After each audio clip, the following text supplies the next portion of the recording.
Alors, quels usages pour Quark, vous, en tant qu'expert de la fonction RH, de la formation ou de l'emploi? Alors nous, on s'adresse à différentes cibles, donc je vais m'adresser à vous directement. Vous d'abord, en tant que coach. Quark, généralement, c'est un outil pour vous accompagner plutôt dans une logique bilancielle. C'est-à-dire, vous avez un bilan à effectuer. Généralement, c'est cadré, vous le savez, je ne vous apprends pas votre boulot. C'est 3 heures, 20 heures, 21 heures.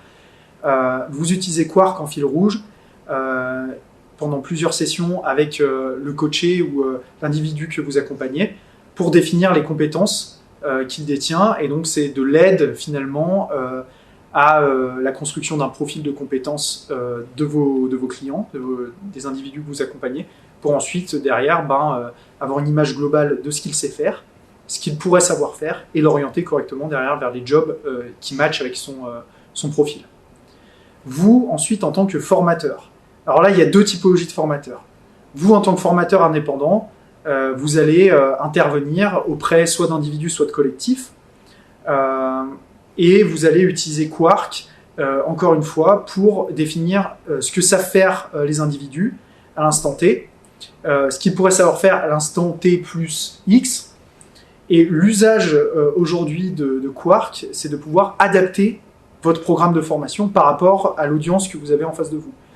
Et donc de pouvoir délivrer des messages de manière un peu plus impactante et mieux ensuite accompagner vos individus et vos collectifs dans les programmes que vous leur proposez. Vous, en tant qu'établissement de formation, Quark, l'intérêt pour vous, il est un peu plus global, un peu plus macro.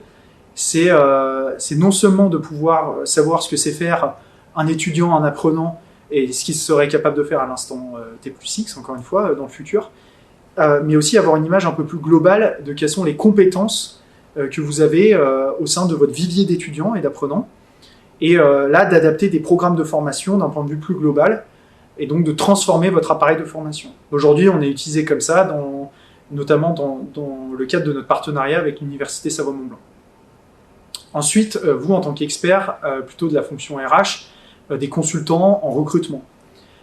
Quark, là, ça va être un moyen pour vous en tout cas d'accompagner vos candidats à définir des compétences et à valider l'adéquation entre ce qui vous est envoyé dans vos process, donc des CV, etc., et ce qu'ils vont renseigner dans leur profil. C'est un moyen aussi de qualifier les candidats que vous accompagnez et que vous recrutez. Ils vont se connecter sur Prismo, ils passent, une batterie de questionnaires, soit de comportement ou de motivation, mais ils vont aussi étoffer leur profil candidat et leurs compétences, renseigner leurs compétences. Et ceux qui le font, généralement les candidats, c'est un moyen de définir à quel point ils sont engagés dans le processus, et c'est un moyen pour vous de les qualifier. Et vous, enfin, en tant que décideur en PME et manager. Alors, il y a deux utilisateurs de Quark en entreprise. Il y a la base manager et puis ensuite la fonction RH. Quand on est en PME, la fonction RH, elle n'est pas forcément bien établie, donc c'est plutôt les managers, nos interlocuteurs. Là, ça permet pour vous d'avoir une vision globale de tout ce que savent faire les individus.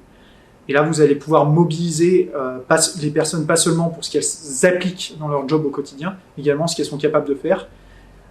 Typiquement, nous dans la boîte, on en a plein qui ont des compétences qui n'appliquent pas et qui est hérité de leur parcours préalable, du montage vidéo, etc. Et aujourd'hui, ils sont développeurs.